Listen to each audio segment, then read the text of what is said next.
નમસ્તે મિત્રો, હું છું સિદ્ધાર્થ છાયા.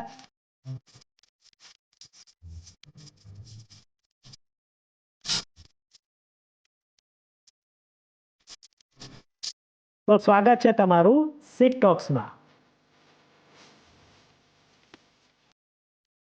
આપણી જે ફિલ્મો છે ને, એટલે ખાસ કરીને હિન્દી કે ગુજરાતી, એમાં ફોર્મ્યુલા ફિલ્મો નામનો એક શબ્દ આવે છે.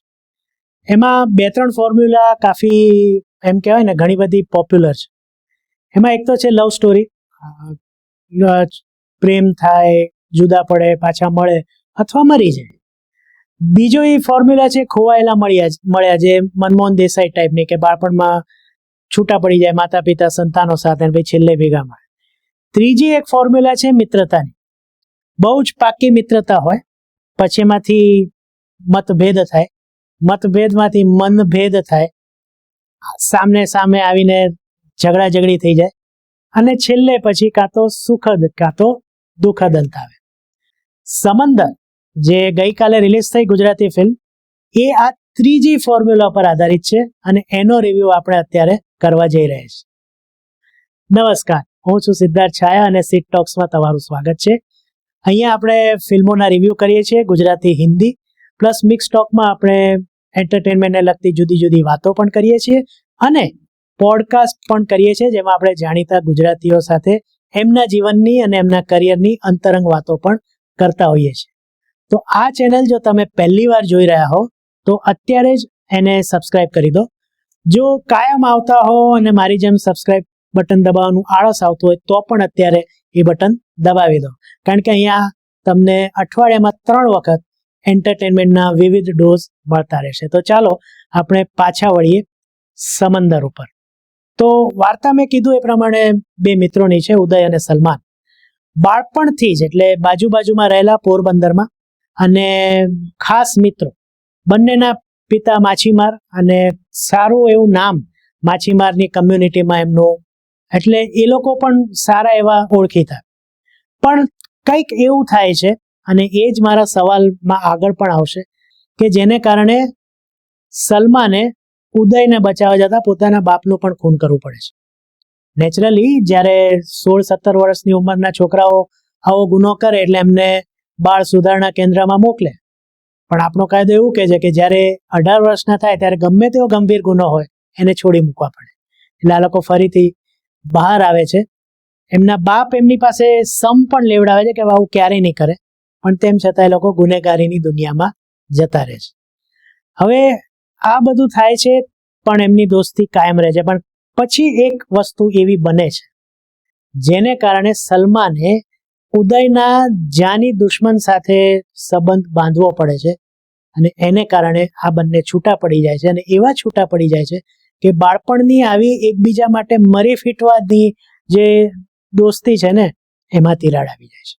હવે આગળ હું કંઈ નહીં કહું, જેમ કે આપણો રિવાજ છે કે આપણે બહુ સ્પોઇલર કહેતા નથી, એટલે આગળ વાત નહીં કરીએ. પણ હવે આપણે રિવ્યુ પર જઈએ.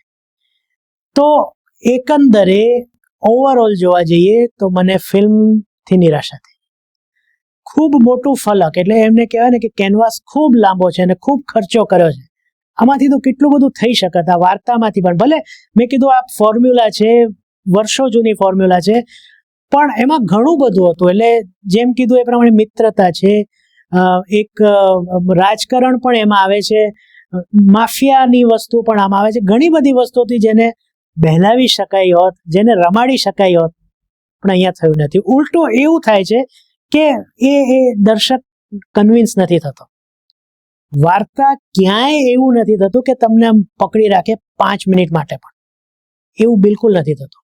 આ ઉપરાંત ઘણી બધા પ્રશ્નોના જવાબ, જેમ કે મેં કીધું કે દુશ્મની થઈ તો ઉદયને એવું શું હતું કે ઇમ્તિયાઝ સાથે દુશ્મની એ વાત થાય છે, ડાયલોગમાં આવે છે, પણ એનો કોઈ રેફરન્સ દેખાડવામાં નથી આવતો. જો તમે 3 કલાક અને 2 કલાક અને 45 મિનિટ કે 50 મિનિટ જેટલી લાંબી ફિલ્મ બનાવો તો આ એક દ્રશ્ય મારી દ્રષ્ટિથી જરૂરી હતું કે જેનાથી દર્શક કન્વિન્સ થાય કે ઓહો આવું થયું એટલે ઉદયને દુશ્મની થઈ છે. પણ એક ફક્ત વાતોમાં છે. અને પછી જ્યારે એનો એક અંત લાવવામાં આવે છે દુશ્મનીનો, ત્યારે દર્શકને એમ થાય કે આ ભાઈ કઈથી આવ્યા, કારણ કે એમણે ખાલી નામ જ સાંભળ્યું હતું. એટલે આવા તો ઘણા લૂપ હોલ છે, અને આને કારણે જ એન્ડ, જે આમ જુઓ તો ગુજરાતી ફિલ્મોમાં આવા બોલ્ડ એન્ડ બહુ ઓછા આવતા હોય છે, તેમ છતાં ખૂંચે છે. કેમ? કારણ કે આખી વાર્તા તમને કન્વિન્સ નથી કરતી. જે 2 કલાક અને 40 મિનિટ સુધી તમે જે વાર્તા જોઈ છે, પછી છેલ્લી 5 મિનિટ તમને કેવી રીતના કન્વિન્સ કરી શકે કે ના, આ અંત બરાબર છે, અથવા તો તમે સમજી જાઓ કે આ અંત આવો છે. દોસ્તી તૂટવાનું કારણ પણ બહુ નાનું છે.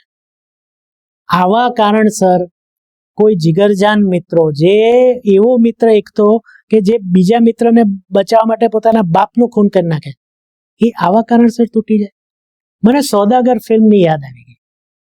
આ ફિલ્મમાં પણ દિલીપ કુમાર, રાજકુમાર હતા અને સુભાષ ઘાઈ, જે મારા સૌથી લોકપ્રિય, મારા પોતાના પ્રિય ડાયરેક્ટર છે, એમણે પણ એવી નાનકડા કારણસર બંને વચ્ચે દુશ્મની ઊભી કરાવી હતી. અહીંયા પણ એવું જ છે. જો આમ કહેવું પડે ને કે વાહ, આ કારણ બરાબર છે, આવાની તો દોસ્તી તૂટે જ આવા કારણસર, તો એ આપણે 2 યારમાં જોઈ હતી, જ્યારે 2 મિત્રો વચ્ચે ફાટ પડે છે અને દુશ્મની થઈ જાય છે. જોકે ખૂન ખરાબા વાળી દુશ્મની એમાં નથી થતી, અહીંયા એવું થાય છે, પણ એ કારણ મને થોડું વધુ કન્વિન્સિંગ લાગ્યું. એટલે આ વસ્તુ પણ જરા ખૂંચી. બીજું, જ્યારે 2 મિત્રો એ લોકો મળે છે કે હાય ડાર્લિંગ, મારો જાન, મારો જીગર, આવી રીતના એકબીજાને સંબોધે છે. એક વખત તો ફાઇટ કરતા પણ એકબીજાને આવું બોલે છે. પણ એ જે 2 મિત્રો વચ્ચેની જે ઉષ્મા હોય ને, આમ તમે તમારો પાકો મિત્ર કે આવ ડાર્લિંગ કેવી રીતના બોલાવો, એવું આવું નથી. ને આ જ વસ્તુ ફિલ્મમાં છેક સુધી છે. આવા સરસ સરસ કલાકારો છે, તો ડાયલોગ એમને એવા આપવા જોઈએ કે તડાફડી થવી જોઈએ, પણ ડાયલોગો બધા ફ્લેટ જાય છે. સિનિયર એક્ટરો સહિત જે જુનિયર એક્ટર્સ છે, અથવા તો જે સાથે રહેલા છે એક્ટર્સ, એમના ડાયલોગ એકદમ ફ્લેટ જાય છે. ક્યાંય એવું નથી લાગતું કે વાહ, મજા આવી ગઈ. ફાઇટ સીન્સ છે તો બધું હળવું હળવું, કોઈ આમ નહીં કે આપણને આમ જોશ ચડી જાય. અચ્છા, એક ફાઇટ સીનમાં તો એવું છે કે ફાઇટ થઈને પેલા સામેવાળા જતા રહે છે, પછી ઉદય બોલે છે કે કહી દેજે, આમ કરજે, તેમ કરજે. અરે ભાઈ, પેલા લોકો 1-1.5 કિલોમીટર દૂર જતા રહ્યા, હવે શું કહીને મતલબ છે? એટલે જે મેં કીધું કે કન્વિન્સ થવા જોઈએ દર્શકો, એ નથી થતું. હવે એક્ટિંગની વાત કરી તો મયુર, ધર્મેન્દ્ર ગોહિલ અને ચેતન ધાનાણી, આ લોકો ફિલ્મને જે પૂરી રીતના બેસી જવાની હતી એને એ લોકો ઉપાડે છે પોતાની એક્ટિંગ દ્વારા. નહીં તો આ ફિલ્મ સાવ બેસી જાત. પણ સામે પક્ષે કહું તો આ ત્રણેયની જે ટેલેન્ટ છે ને, એનો પૂરો ઉપયોગ કરવામાં નથી આવ્યો. આપણે મયુરને કેટલી ફિલ્મોમાં જોયા છે, કરસનદાસમાં જોયા હતા, કેવી એક્ટિંગ હતી એમની.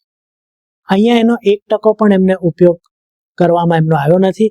એટલે એ બહુ કહેવાય ને કે એક નિરાશા પમાડે એવું હતું. હા, મને 2 એક્ટર આમાં ગમ્યા, અને એ જ સૌથી સારી એક્ટિંગ કરી જાય છે, ને 2 નવા છે, રીવા રાજ અને નિલેશ પરમાર, જે આલિશા અને સુલતાન આના રોલ કરે છે. નાની ઉંમરના પ્રેમીઓનો રોલ છે, પણ બંનેની એક્ટિંગ સરસ છે. અને ખાસ કરીને રીવા રાજના જે એક્સપ્રેશન્સ છે, એક ટીનેજ છોકરીની અથવા તો 20-22 વર્ષની છોકરીના, એ રીતસર તમને એ દેખાડે છે કે ના, આ છોકરી નાની છે, એનામાં પ્રેમની ઉષ્માઓ, ઉર્મિઓ જ્યારે જાગતી હોય ત્યારે પોતાના પ્રેમી સાથે કેવું વર્તન કરે, એ રીવા રાજ દેખાડે છે. તો સામે નિલેશ પરમાર, હું એમની ટીકા નથી કરતો, પણ એમનો અવાજ એમની પર્સનાલિટીને મેચ નથી થતો, તેમ છતાં તે ઘણું સારું પરફોર્મન્સ કરી જાય છે. દીક્ષા જોશીનું નામ શરૂઆતમાં આવે છે મહેમાન કલાકાર અથવા તો ગેસ્ટ અપિયરન્સ તરીકે, પણ ગેસ્ટ આપણે ઘરે આવ્યા તો આપણે એમને બોલવા જ ના દઈએ એવું થોડું થાય. એમને માંડ એકાદો અડધો ડાયલોગ મળ્યો છે, બાકી કન્ફ્યુઝિંગ ને દુઃખી એક્સપ્રેશન્સ એમના લગ્નના દ્રશ્યમાં કદાચ થોડાક હસતા દેખાય છે. બાકી એમનો હું દુરુપયોગ ને કહું, એમનો વેડફાટ થયો છે. તો શું આ ફિલ્મમાં કશું કંઈ ઇમ્પ્રેસિવ નથી? છે. મેં કીધું એ પ્રમાણે ઓછો ઉપયોગ હોવા છતાં આ મયુરની એક્ટિંગ સરસ છે. ચેતન ધાનાણી જામે છે જે માફિયા હોય માછલીના ઉદ્યોગના એના માટે, પણ જો વટ પડતો હોય ને તો ઇમ્તિયાઝ તરીકે ધર્મેન્દ્ર ગોહિલનો જે રીતનું એમનું બોલવાનું છે, જે રીતનું એમની ચાલ ઢાલ છે, જે પહેરવેશ એમણે પહેર્યો છે, બહુ જ મજા આવે છે. પાછું અને આપણને એવું ખબર છે કે જે આ પ્રકારના માફિયા હોય ને, જે પોતાના ઘરમાં અમુક રીતના રહેતા હોય, જાહેર પ્રસંગોમાં અમુક કપડાં પહેરીને આવે, પણ જ્યારે પોતાની દુકાને અથવા પોતાના ધંધા પર બેસે ને ત્યારે સાવ સામાન્ય કપડાં પહેરીને બેસતા હોય. અહીંયા એ દેખાડવામાં આવ્યું છે. આ એક ધ્યાન રાખ્યું છે. બાકી પટકથા કહો, સ્ટોરી કહો, ઘણું થઈ શકતું હતું, એ થયું નથી. એને કારણે ફિલ્મ ફેલાઈ જાય છે. પણ કલાકારો જે અમે 3-4 કલાકારોના નામ આપ્યા, એને કારણે ફિલ્મ થોડી જળવાઈ રહે છે. બીજી જે મારી ફરિયાદ છે, જે મેં કસુંબોમાં પણ કરી હતી, સોરી, કસુંબોનો રિવ્યુની ફરીથી હું વાત કરું છું, પણ સૌરાષ્ટ્રની બોલીની જ્યારે વાત આવે ને ત્યારે આપણે ત્યાં હવેની ફિલ્મોમાં લોચા થઈ જાય છે. કસુંબોમાં પણ એવું હતું, અહીંયા પણ એવું હતું. સૌરાષ્ટ્રની બોલી થ્રુઆઉટ જળવાવી જોઈએ જો તમારે એ દેખાડવું જ છે તો, પણ 40%થી વધુ બોલીમાં સૌરાષ્ટ્ર નથી આવતું. બાકી બધું મિશ્ર શુદ્ધ ગુજરાતી આવી જાય છે.